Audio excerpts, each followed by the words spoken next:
Mr. Dave Stewart, thank you so much for joining me on the game last night. I'm going to take off my glasses so I don't look like such a nerd. It's been 5 years since you first came on the show. I'm so thrilled to have you back. It was such an exciting episode years ago, but thank you so much for joining me today.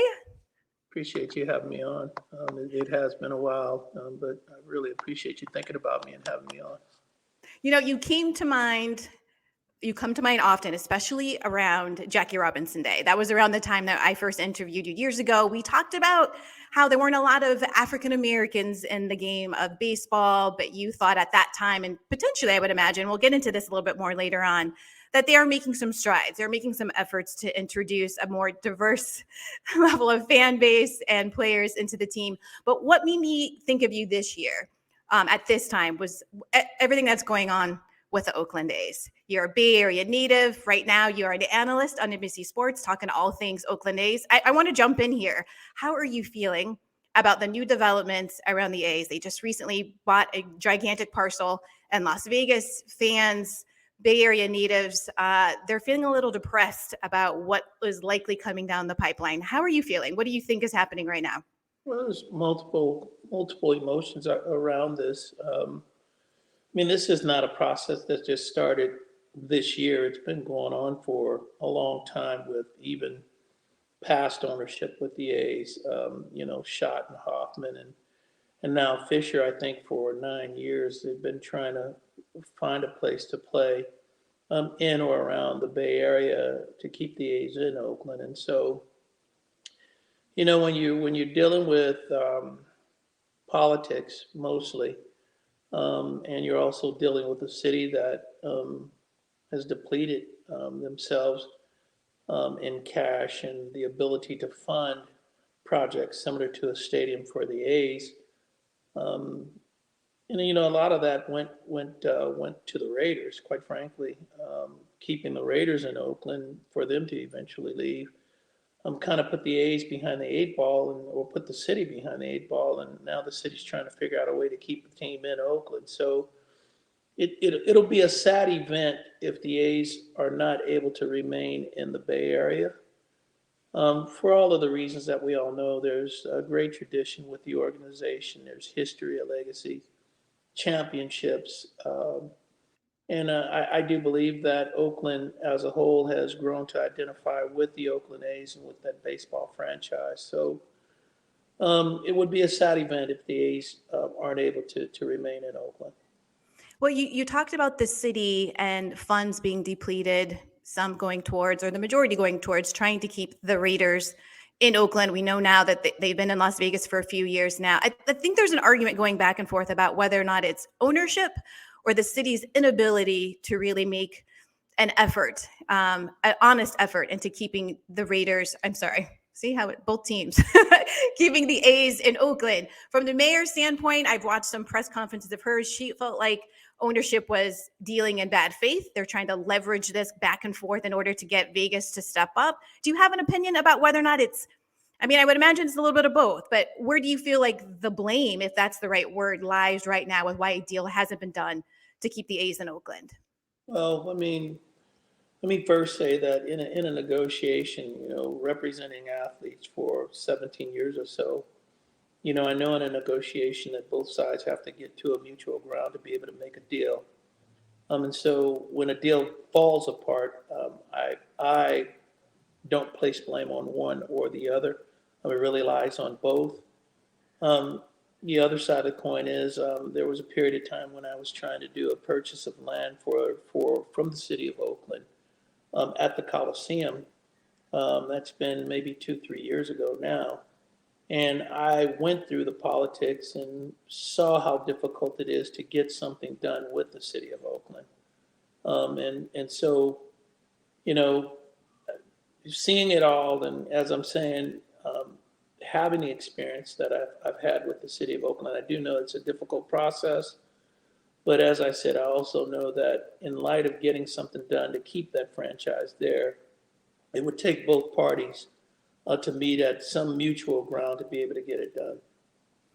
I do think there's been a shift in how communities want to work with franchises. We want to work with individual teams and owners. They're trying to shift away from governmental authority and tax dollars going into building state-of-the-art arenas and stadiums. I wonder if that is what the challenge is here with the A's, and that ownership is looking for tax breaks, tax incentives, things like that to keep the A's in place.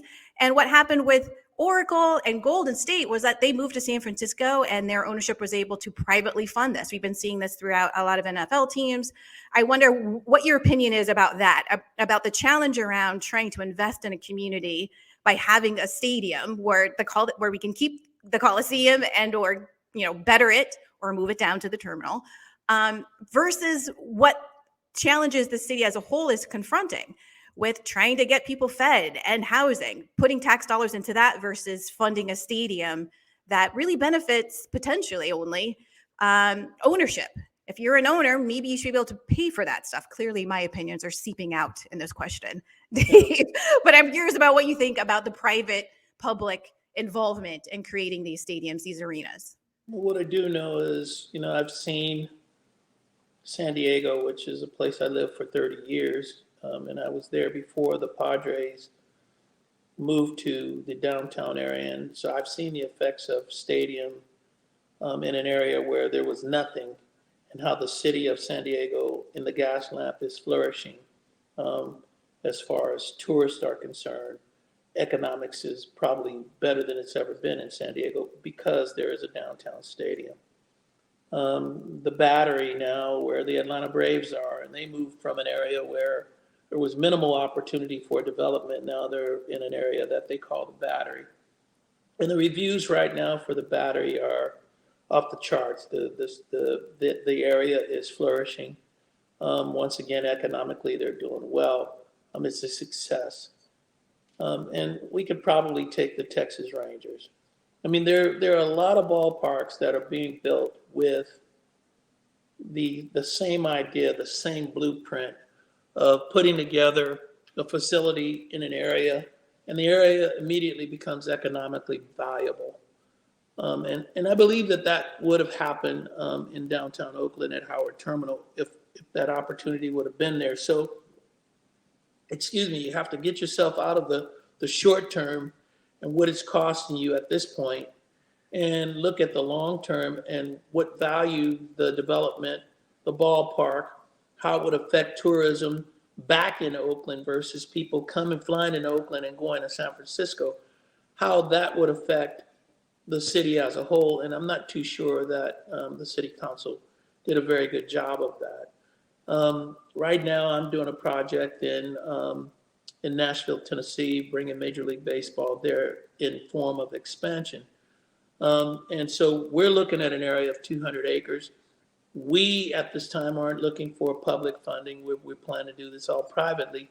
But we also know that the Titans are building a new stadium, and that the city has given the Titans $1 billion for their project, which is, once again, a project that is in the downtown area. It's at the East Bank. It's right in the heart of Nashville and the traffic district, where all your tourists are coming. And so I think it depends on state to state. Nashville is a high tourist area. There's a lot of use of the hotels, and so you can tie in hotel taxes to help pay for that stadium, along with whatever else the city is planning to do.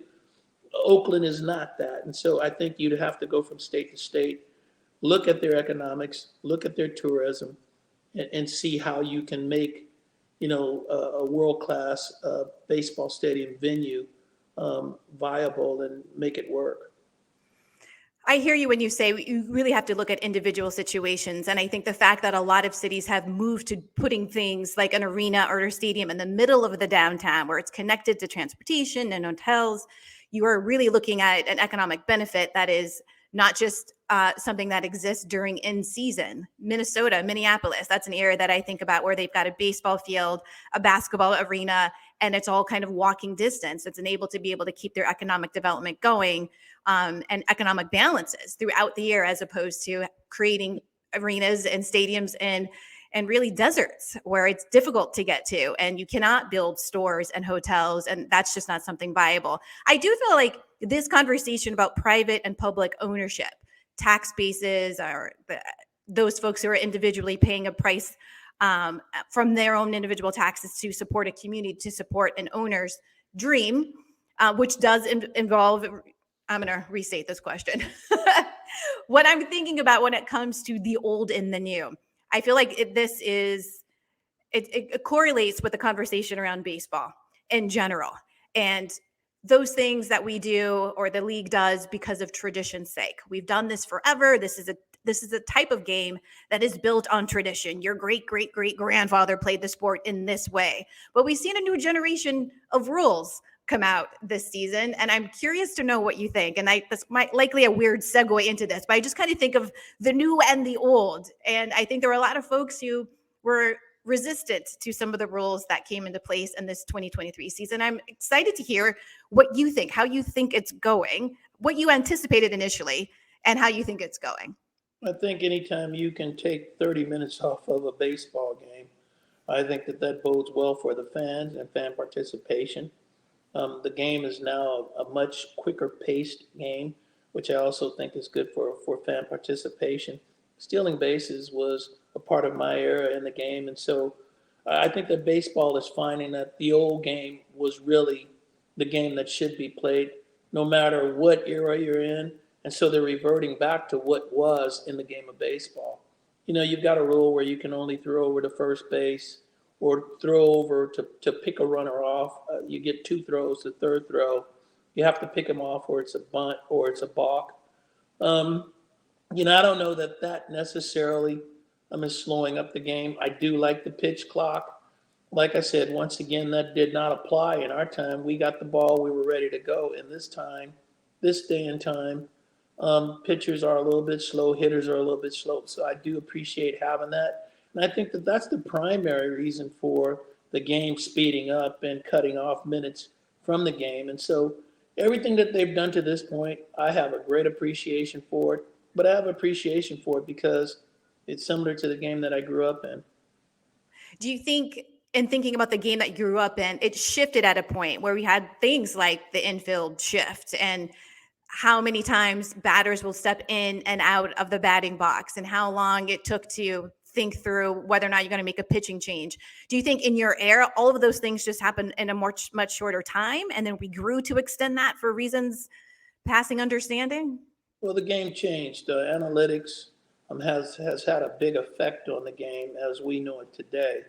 And so shifting, although we did have a form of shifting in my time with the Tony La Russa era with the Oakland A's, we did have a form of shifting and moving infielders and outfielders from one spot to another. But at the same time, I think in our era, we were a group of players that were a little bit more cerebral and counted on our own ability, watching counts, watching swings from the bat, looking at different things that hitters and pitchers gave you to know where you should be and where you should position yourself without having a slip of paper in your back pocket to look at to know where you should be.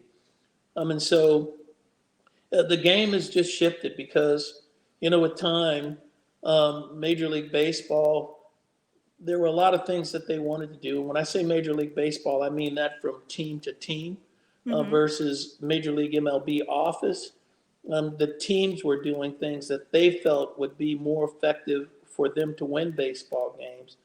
And so, Major League Baseball, the office has now taken it upon themselves.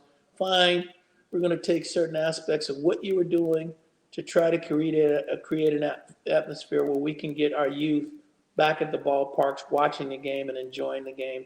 Baseball was always the number one sport, and we've fallen behind basketball for sure. We may be behind football at this point. I'm not sure, but I think some of the rule changes are to bring the sport back to where it should be, which is the number one sport in the country. Are there any changes you'd like to see them make that would make that even better, bringing it closer to what it used to be? Not really.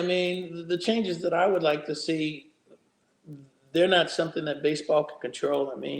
Pitchers pitch in 5 innings, 100 pitches in 5 innings. That's something that's controlled by the person, the athlete, and maybe even the organization, because pitchers today are throw as hard as you can for as long as you can, which is normally 5 innings. You don't really worry about setting up pitches and commanding the strike zone. That's not part of today's game.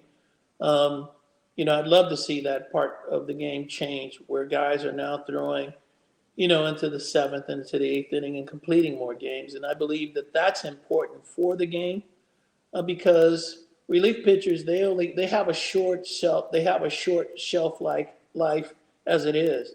And now when your relievers are pitching in, we play 162 games, your relievers are pitching in 90 to 100 games in a season.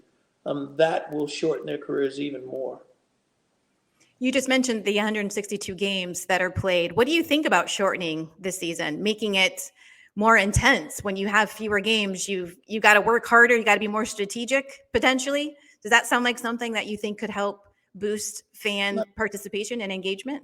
Not for me. I'm a traditional guy. I love 162, and I've also grown to like the playoffs, the way the playoffs are set up. At first, I wasn't a playoff guy. In my time, we had League Championship, World Series, and that was it. Now we've got wild card, League Champions. We've got wild card, division, League Championship, World Series. And I've kind of grown to like that. For some teams, you may not like it because with all those layers, your team is not necessarily, you could be the best team during the 162 games, but in that short season, end up on the short end of the stick. But I have an appreciation for that, and fans should, because it all goes to show, and it proves that on a given day, anybody can win. And that's what I like about the playoffs at this point in time. I appreciate your perspective on all this. I think a lot of times when we hear commentators who played in the sport, analysts who played in the sport, whether it's the NBA, the NFL, Major League Baseball, they harken back to the time of when they played. And they look down at some of the changes because tradition.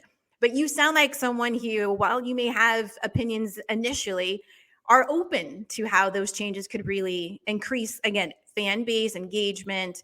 As an analyst, when you're talking about the A's on NBC Sports, do you talk about that? Do you talk about how you paint the picture of the before times and how it is now, and the fact that it's really helpful for a new generation of fans and attention spans, really, to enjoy the game? I mean, there's always going to be a time during the course of a game where you'll have an opportunity to speak about the game as it was and the game as it is today. But I try to focus on the game as it is today. The bottom line is, complete games are a thing of the past. I don't know that you'll ever have guys that are going out there and throwing 10, 15 complete games in a season. The time of 250 innings in a season and more, those times are past.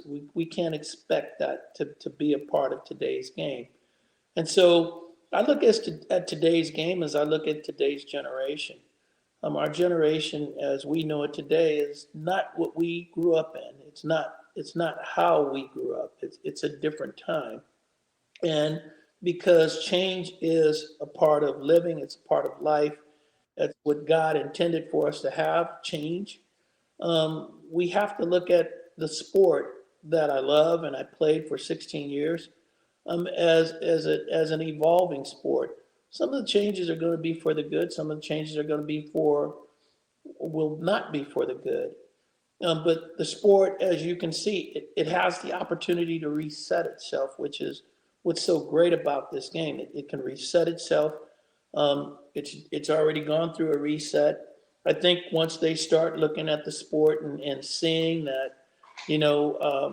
pitchers aren't being able to do exactly what they're capable of doing or what they should be doing, and how it is damaging relievers, the sport, I think, will reset itself once again. And so I just believe that the game is a great game. I have an appreciation for how it's being played at this time and what they're doing in the game today. And when I broadcast the sport, I broadcast from a place of passion. And I want that to trickle over to the fans. Oakland A's this year, it's a difficult team to watch play, because they're a young group of kids that are playing at the major league level, and probably most of them don't belong there. I could sit there and harp on, how bad the team is, that they don't have a starter that's won a game in a month, almost 2 months of baseball now. They don't have one starter that won a baseball game. I choose to look at the starters as they are, who are learning in the big leagues, learning how to play the game at this level. And I choose to look at those players for what they're learning now and what they will be a year from now, 2 years from now, 3 years from now, which I think that they're going to be a very, very good baseball team. Tell me a little bit about those players. I'm sorry. Yeah, for the lessons that they're learning. If you're not learning from the lessons that you're receiving at this point in time, then you won't be a good player. But I think that they have a group of kids. They're at the major league level and they're learning. I'm curious to know which players you're looking out for, that you're encouraged by what you're seeing on the field right now. You mentioned the A's haven't started off well this season. They have a number of young guys that are learning. But do you get a glimpse from some of those folks, like, this guy is going to be good? Just give him a little more at bats, give him a few more times, more reps. But you see a great future for him. I think every team, every year comes up with it's not even a diamond in the rough. There are kids that they brought to spring training. Some of them didn't come into spring training on rosters and ended up leaving spring training on major league rosters. The St. Louis Cardinals right fielder, and his name is evading me right now, went into spring training. Nobody was expecting him to make the team. He had a great spring training, and he started off the year having a big year. Same with Harris with the Atlanta Braves, the center fielder for the Atlanta Braves last year, who ends up winning the Rookie of the Year. So there's always going to be players. The A's right now have an exciting player hitting in the leadoff spot for them, Asterios Ruiz, who's having a good year. There's always going to be somebody. Unfortunately for the California Angels or the Anaheim Angels or Los Angeles Angels, I don't know what we call them at this time. All four names, maybe. Yeah, they had a catching prospect, Ohapi, who didn't make the team, was called up after somebody got hurt, and had great performance until he got hurt. And so that's what Major League Baseball is. You're going to find players from every organization. I think if you look at all 30 teams, you can pick out a young player and you can say, this guy's going to be something. Well, the way that you recall and talk about all of the teams that are making moves and the different stadiums, how they're being received, lets me know that you are fully embracing this role as an analyst, as a fan of the game. Tell me about that transition. You've been with NBC Sports Bay Area, NBC Sports California for a few years now. What kind of homework do you have to do beyond just loving the game to really prepare yourself to be out there to ask those questions? Now, this is my 7th year, and quite frankly, the truth is, I watch baseball. I watch the sport. I've got a setup in my house where I can watch 4 games at a time. So I watch baseball. I watch the sport. I wake up in the morning. The first thing I do is I read trade rumors. The next thing I do is look at MLB.com. I watch and I read the sport. I turn on MLB Network. I look at ESPN. So I'm catching everything. I'm not missing very much. If there's a game on until 10 o'clock at night, I watch a game until 10 o'clock at night. I enjoy the sport. I enjoy watching the sport. And I don't enjoy watching it because I want to critique it in a bad way. I watch the sport because I like seeing the athletes that are on the field. And quite frankly, you pick out the players that are going to be players. There was no secret that Mike Trout was going to be a great player at major league level. There's no secret that Mookie Betts is a great player at the major league level, and Ohtani and Harper. We can pick a name, like I said, from every team. But I watch the sport. And so because I watch the sport and I love the sport, when I get to the office, is really not doing a whole lot of homework. I get whatever the layout is for the game. And as we talk about the game, quite frankly, usually I'm speaking from my head. I don't need notes to talk about what I know, I guess is the best way to put it. Well, you mentioned a number of standouts in the league that you just knew they were something special. I think about the era that I grew up in and loving baseball. I come from a baseball family. I shared this with you. years ago when we met and you took me to the batting cages. And I have to say, I drank wine while we had lunch. I think I drank my wine and your wine. I would have gotten more hits had I been a little bit more sober. I'm pretty confident in that. But I think of people like Deion Sanders and Ken Griffey Jr. They were, again, when you have ideas in your childhood, you see them as bigger than life. And that's something that you kind of hold on to as you get older. They seemed like giant personalities, not just great on the field, but who they were as people. They became stars of commercials. They brought in a big fan base. How do you think MLB is thinking about and working towards creating superstars like that to really kind of focus on the game, highlight the difficulty of the game, the uniqueness of it, and those superstars that are doing incredible things? Baseball is the hardest sport, in my opinion. And I don't know if MLB is really taking advantage of the kind of news and press and personalities that they can to really, again, increase engagement in the fan base. My opinion. What do you think? I think that they're doing a good job, quite frankly. They've had the rule changes. And if you're looking at MLB Network, or if you're looking at some of the weekly games that show on Fox, or I forget, Apple, I think is showing Apple TV, yeah. If you look at what they're doing, especially Apple TV, which I thought was very impressive, which is to have a camera that's inserted on the umpire's helmet, and to see a pitch delivered in a pitch that's swung on, whether it's made contact or whether it's a swing and a miss, to track the baseball from that aspect, I think gives fan an appreciation for the guys who can do it and the guys who can't. I mean, obviously, when you look at an Ohtani or when you look at a Trout and you see a pitch that you say, I don't know how he ended up hitting that pitch, I think that's an appreciation for the fan, and it shows that this is what separates Mike Trout and Ohtani and Mookie Betts from the other guys. This is what puts them at the upper echelon, because when you can track that ball and you're seeing that ball through the umpire's helmet and they do the replay, I think that gives a fan a different look, and it gives them an idea that, I remember I used to play this at the Sandlot, and I used to play Little League, and I don't know how many people said, well, I played high school and I used to pitch like you, but not like you, and I think that is one of the best things that MLB has done, in my opinion. That's one of them. The other thing is, like I said, they've got commercials now, and they've got different segments that talk about the different rule changes. I think that that's important to the fans, and it's made in a humorous way that fans can get involved and understand it. Probably my favorite one is with Tim Anderson, and Anderson there's a pitcher from the Padres, and his name is evading me right now. Left-handed pitcher, very good left-handed pitcher, but his hat blows off, and Tim Anderson is at shortstop. And the pitcher says, "Hey Tim, can you go over to the second base side and get my cap?"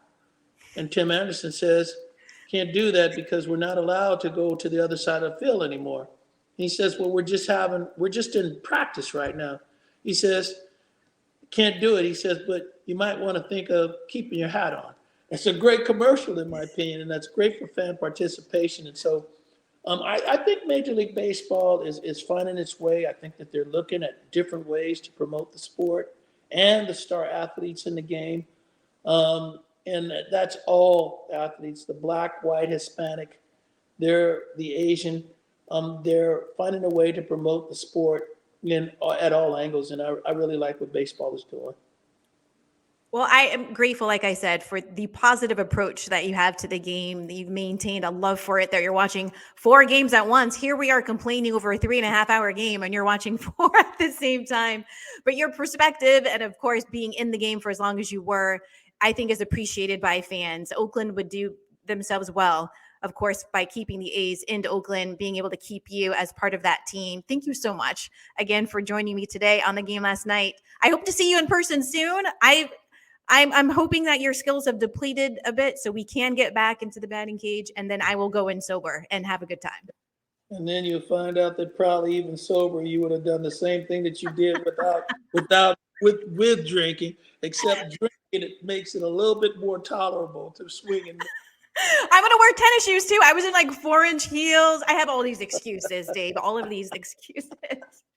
But thank you again. I appreciate you. Sure, for sure. Thanks for having me.